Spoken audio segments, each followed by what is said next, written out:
اعوذ باللہ من الشیطان اللعین الرجیم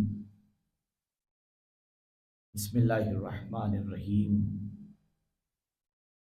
الحمد للہ الذی ہدانا للتمسک بالثقلین وجعل لنا القرآن قرۃ عین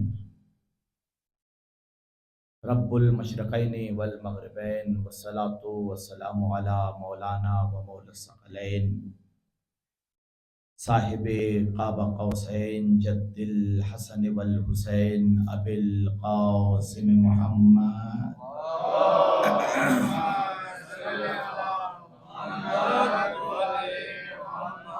وآلہ الاطیبین الاطہرین المعصومین اما بعد فقد قال اللہ تبارک و تعالی فی کتابہ المحکم وخطابہ المستحکم وقولہ الاحکم بسم اللہ الرحمن الرحیم انا اعطیناک الکوثر فصل لربک وانحر ان شانئک هو الابتر صلوات پر محمد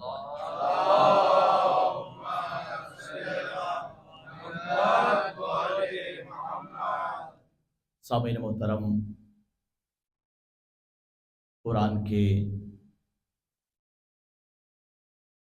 بہت ہی مختصر سے سورے کی تلاوت کا شرف لگاتار آپ کے سامنے حاصل کر رہا ہوں۔ گفتگو جاری و ساری ہے۔ پروردگار عالم نے اپنے رسول کو خطاب کر کے ارشاد فرمایا کہ اے میرے حبیب، ہم نے آپ کو کوثر عطا کیا۔ تفسیریں کیا ہیں، اختلافات کیا ہیں، انشاءاللہ اگلی مجلسوں میں پیش کروں گا۔ مفسرین نے جو ترجمہ لکھا وہ ترجمہ یہ تھا کہ اے میرے رسول، ہم نے آپ کو خیر کثیر عطا کیا، یعنی جتنی بھی فضیلتیں، جتنے بھی کمالات تصور کیے جا سکتے ہیں وہ سب آپ کو عطا کر دیے۔ اور ظاہر سی بات ہے کہ اہل بیت وہ محور ہیں، وہ مرکز ہیں جو کائنات کی تمام فضیلتیں جن کے دروازے پہ آ کے سجدہ ریز ہو جاتی ہیں، ان تمام فضیلتوں میں بھی اگر آپ دیکھیں گے، چاہے وہ سخاوتوں کی انتہا ہو، شجاعتوں کی انتہا ہو، کرم کی انتہا ہو، طہارت کی انتہا ہو، ان سب کا مرکز اصلی، ان سب کا محور، ان سب کا ایکسس فاطمۃ الزہرا سلام اللہ علیہا۔